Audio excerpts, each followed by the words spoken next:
Welcome to Voices of the Community, which explores critical issues facing Northern California communities. We introduce you to the voices of community thought leaders and change makers who are working on solutions that face our fellow individual community members, neighborhoods, cities, and our region.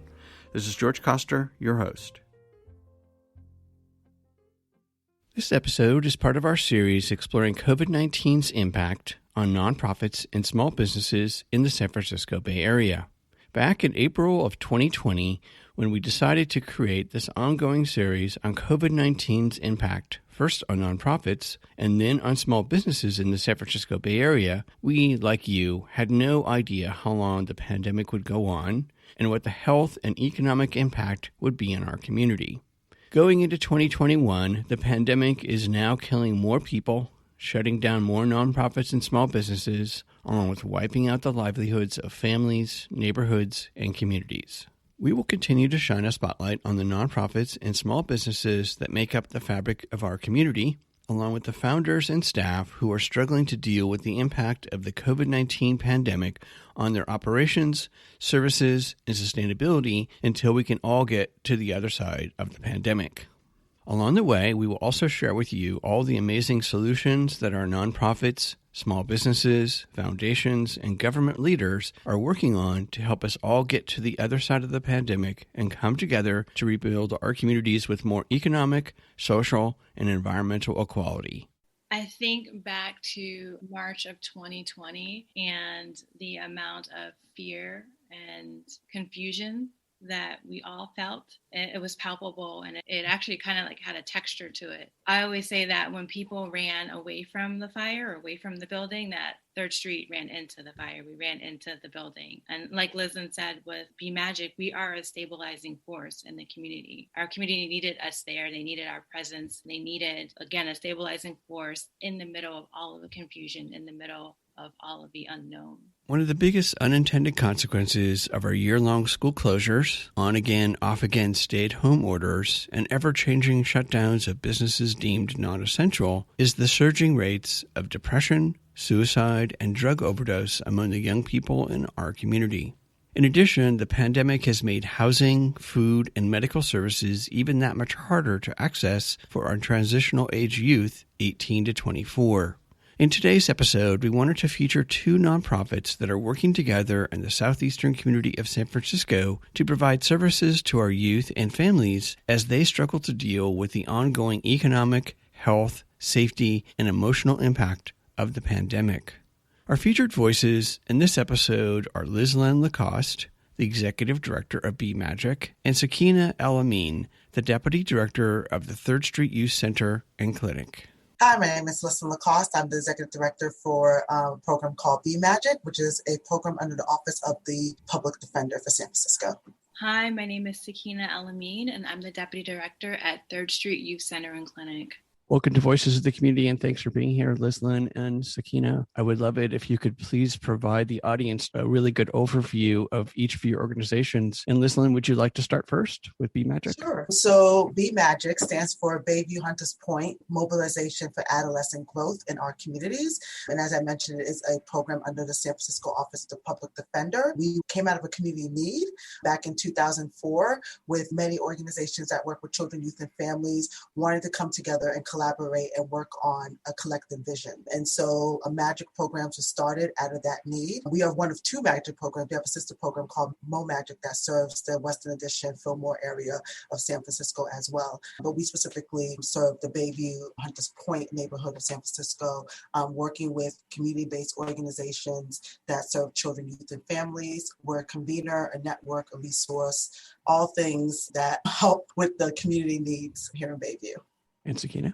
So 3rd Street is a nonprofit deeply rooted in and responsive to the needs of the Bayview's Hunters Point community. We serve youth ages 12 to 24, and at the center of our work is this belief in youth agency and youth autonomy and their ability to make responsible choices about their lives and their health, given the right support, given the right resources. 3rd Street really is truly, we provide wraparound services, I think, and I'm biased, obviously, in ways that are much more robust than I've seen in any other organizations. Our youth can come into our clinic and get free primary care and sexual reproductive health services. We have behavioral health clinicians that provide therapy for youth and families. We do year-round youth development programming. And then we just recently ventured into the housing world, which is a whole nother story, but like this amazing work that we've been able to do. And we are one of a few youth access points in the city. We also do youth stabilization programs, and we just recently opened up the first transitional age youth navigation center in San Francisco. So could you both talk a little bit about how BMagic and Third Street Youth Centers kind of work hand in hand with regards to offering up the wraparound services?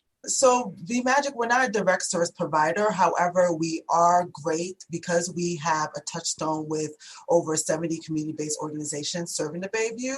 We are able to connect and see where the gaps are in the larger landscape of youth development and family serving organizations, and figuring out where organizations like Third Street can connect with other organizations in order to create that wraparound service and continuity of services. So if Third Street was to come to us and ask for that type of advice, and then we can navigate them towards the right organization, as well as connecting them with the right person in order to do that warm handoff, so to speak, the same way we would do for a family as well. Now, we've worked on several projects together, like a youth summit for the 7 years, and currently we're working on a park prescription program together that connects all 4 health clinics in the Bayview, including Third Street Youth Center Clinic, with park partners and park programming, and that addresses some of the health needs in the Bayview. And Sakeenah, can you talk a little bit more in depth that you guys are doing rapid rehousing? Only because, as we all know, housing, especially in the Southeast communities, has become extraordinarily expensive and really hard. And the mayor's whole mission talking about trying to get youth who are unhoused into some form of housing. And so finally, we appear to get the idea that housing first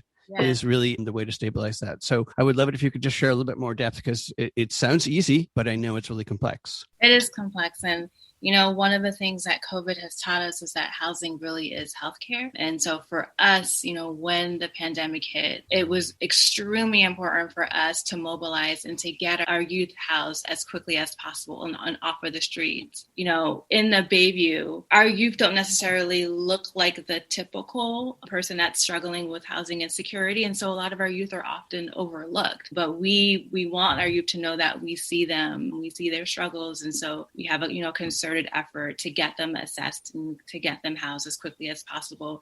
And I'm really proud to say that, during the pandemic, that we have one of the highest rates of youth housed out of all of the Rising Up programs in San Francisco.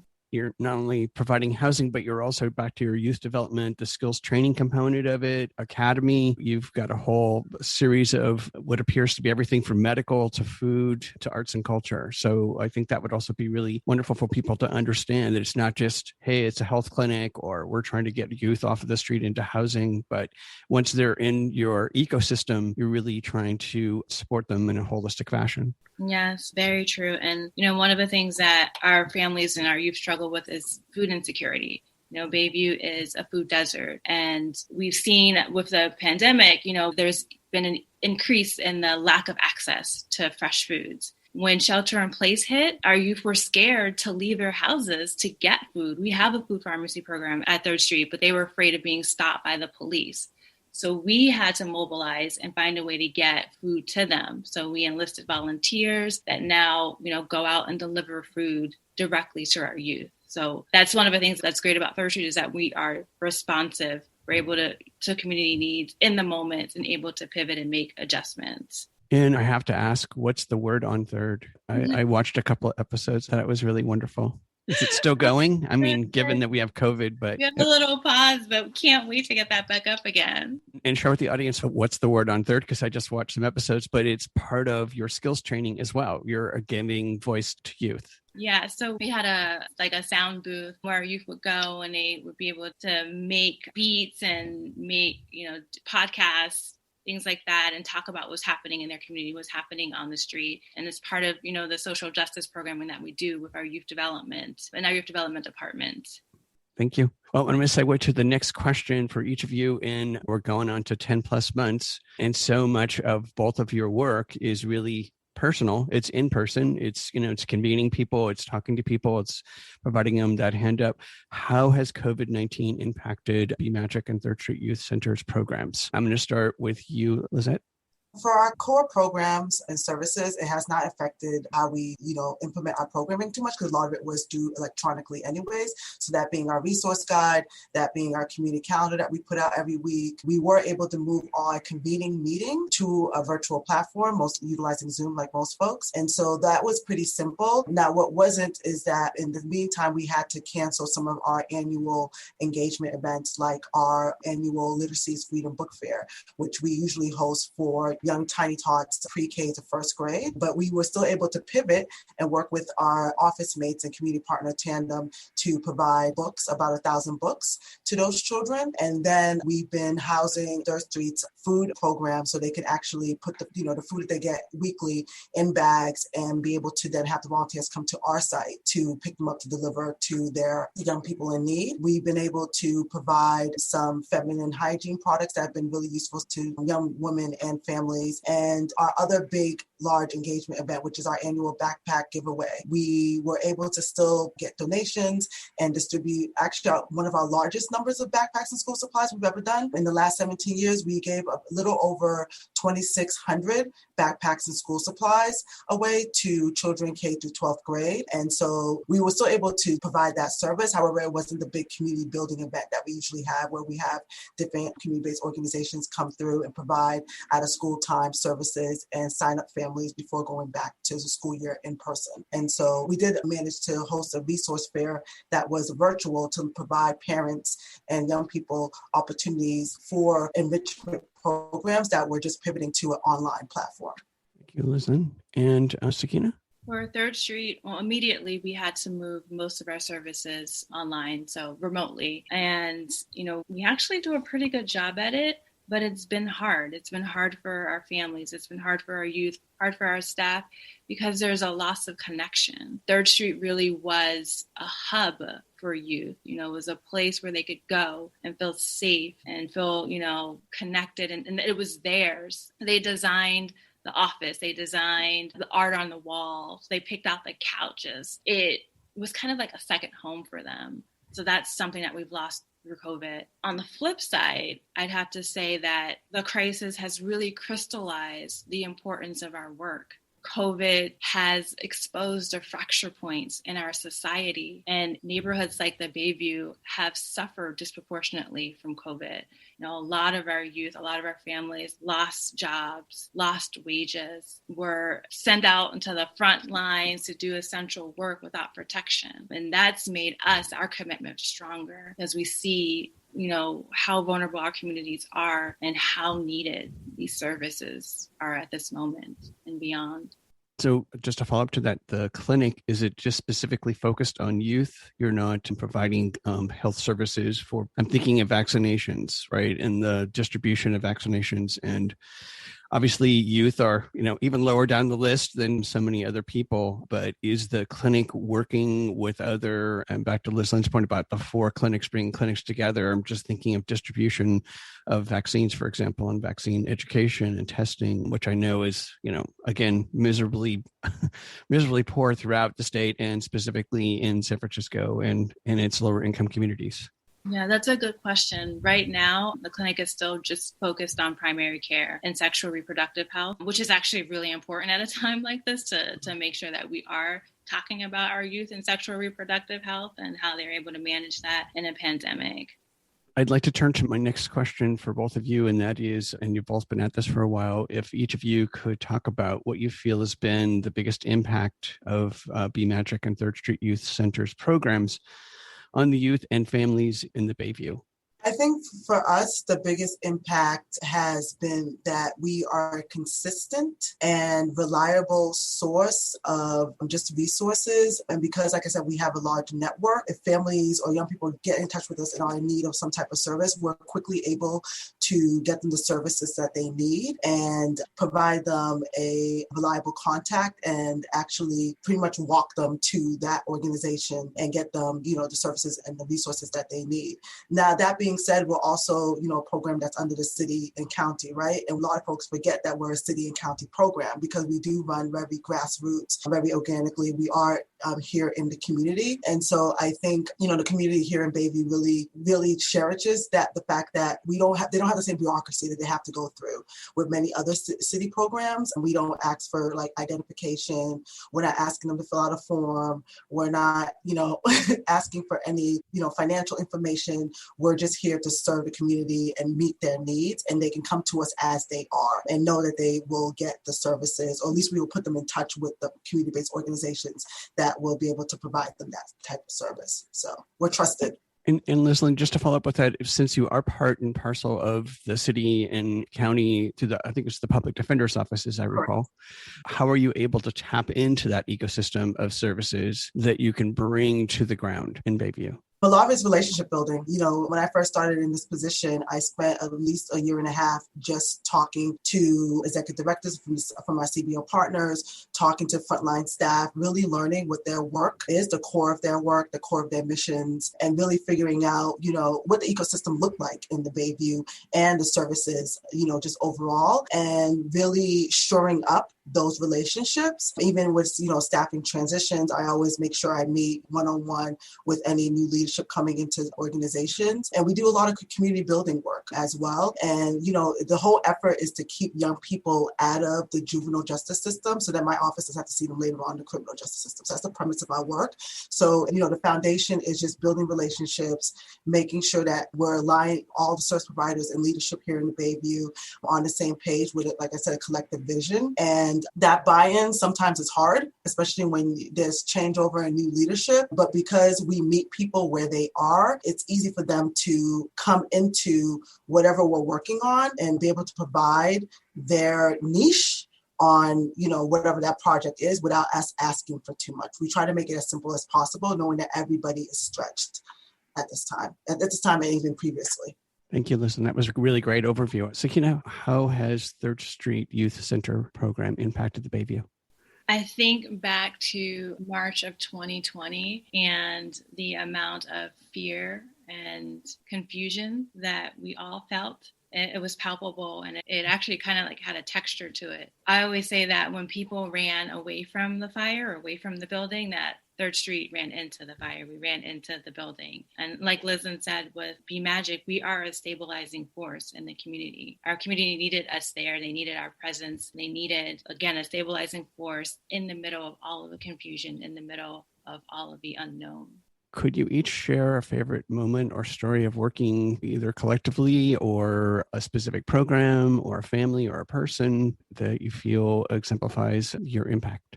For BMagic, it would be our largest, most visible event, which is our back to school celebration backpack giveaway. It's the event that we started off with in terms of mobilizing our community-based partners and working on one collective event in order to celebrate, young children going back to school and giving them the access to resources for their school success. And it still is our biggest event. It draws over 3,000 people. And we have over 60 community-based organizations that table at the event, and people look forward to it every single year. It's a party, but it's also, when some of us are seeing each other for, the only time all year, other than, writing emails and that type of thing. And so it's just a feel-good event, and it's a great way to also ensure that our young people are connected to resources, but as well as their school administrators as well. We have a lot of principals and district staff that come out to the event as well. So that would be probably, even though it's a lot of work, it's my favorite event that we host every year.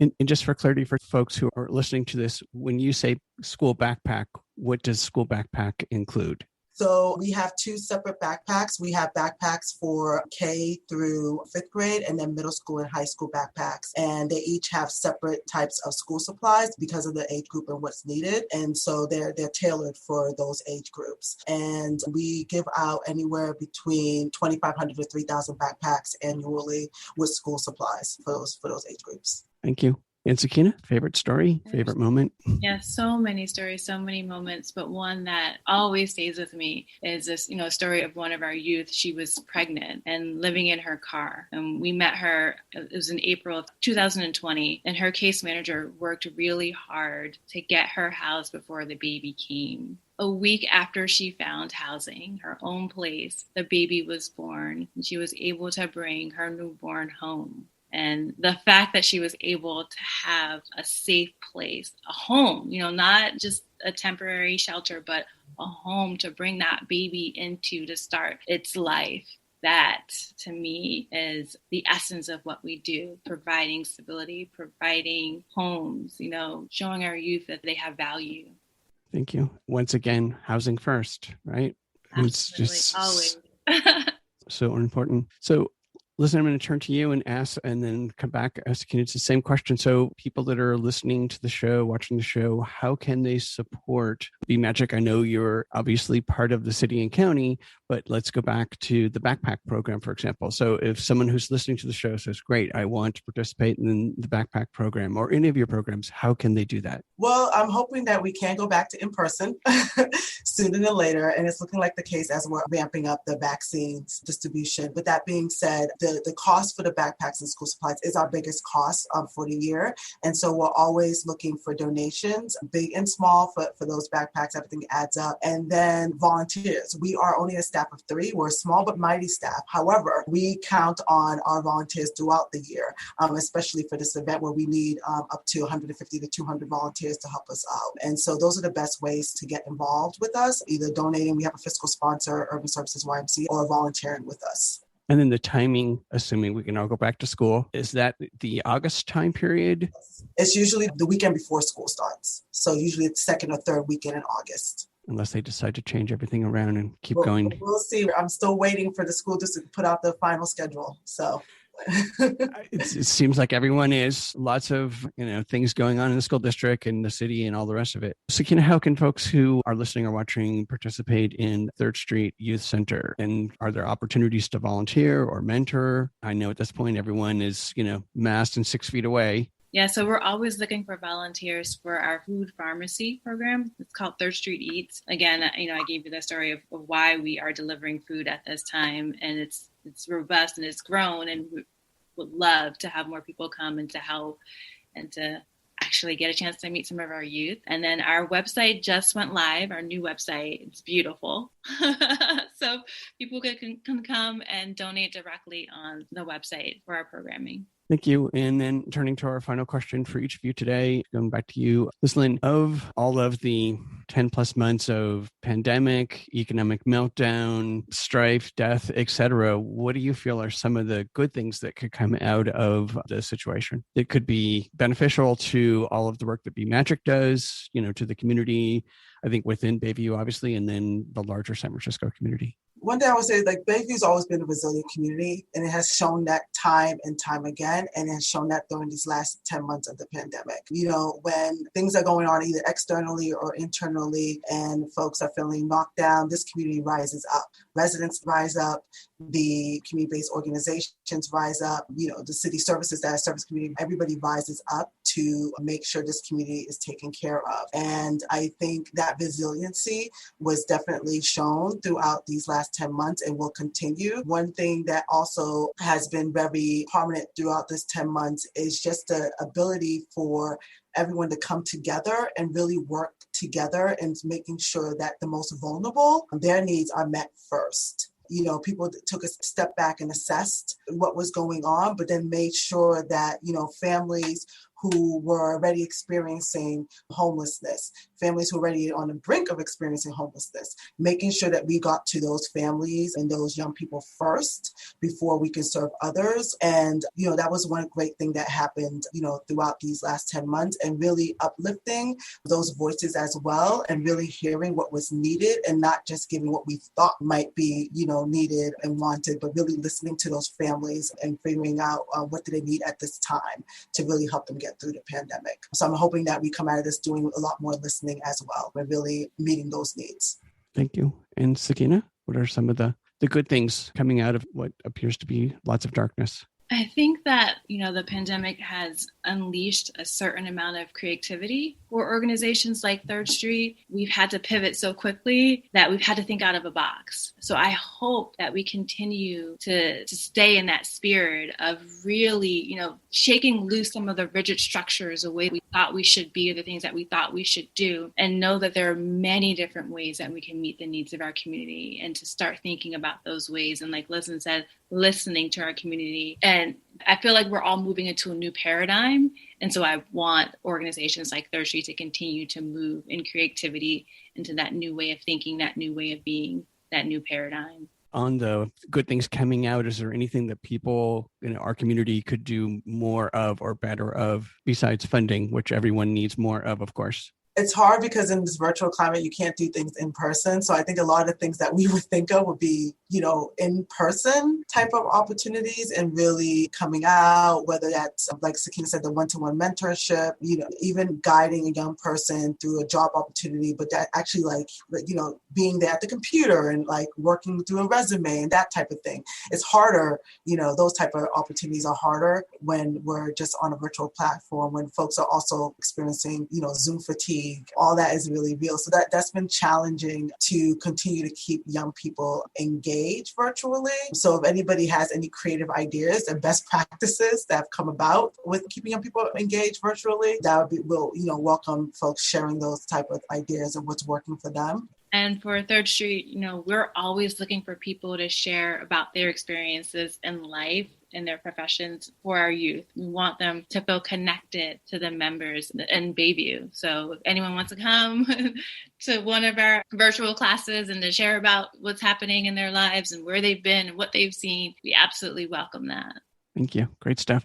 All right. Thank you, Lyslynn and Sakeenah, for sharing BMagic and Third Street Youth Center's work today. We'll make sure that listeners have your contact information, website, and social media so they can follow BMagic and Third Street Youth Center, get engaged in the work, and to help you with your missions. Please stay safe and healthy as we work our way through this new strange normal. That's it for this episode of Voices of the Community. You've been listening to the voices of Lyslynn Lacoste, the Executive Director of BMagic, and Sakeenah El-Amin, the Deputy Director of the Third Street Youth Center and Clinic. For more information about BMagic and get involved in sowing the seeds of community collaboration, go to bayviewmagic.org. And to get engaged in Third Street Youth Center and Clinic's programs and participate in one of their virtual classes, go to the number 3 rdstyouth.org.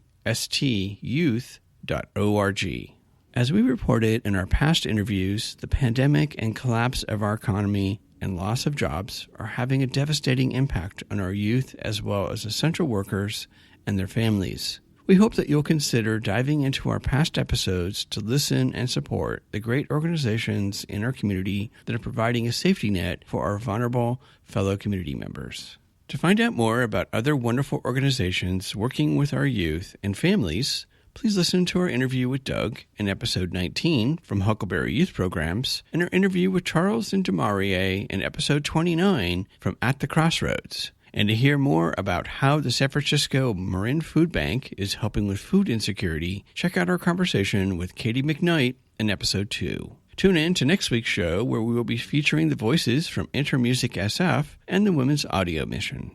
We hope that you enjoyed the insights, points of view, and personal stories from the voices of changemakers and their nonprofits and small businesses featured in this series. To find out more and get engaged with the nonprofits, small businesses, and staff members featured in the series, please go to my website, georgecoster.com, and click on Voices of the Community to find links to the extended versions of these interviews and to listen to the entire series. After listening to these stories, we hope that you will consider making a donation and volunteering to provide a hand up to your fellow community members. I want to thank my associate producer, Eric Estrada, and Casey Nance at Citron Studios, along with the wonderful crew at the San Francisco Public Press and KSFP. Voices of the Community is a member of Intersection for the Arts, which allows us to offer you a tax deduction for your contributions. Please go to georgecoster.com and click on the donate link to make a donation to help us provide future shows just like this one. While you're on our website, you can enjoy our archived past shows, which feature community voices working on solutions to critical issues facing Northern California communities, And you can sign up for our newsletter to find out more about future shows, as well as shows and events from the organizations that are included in our episodes.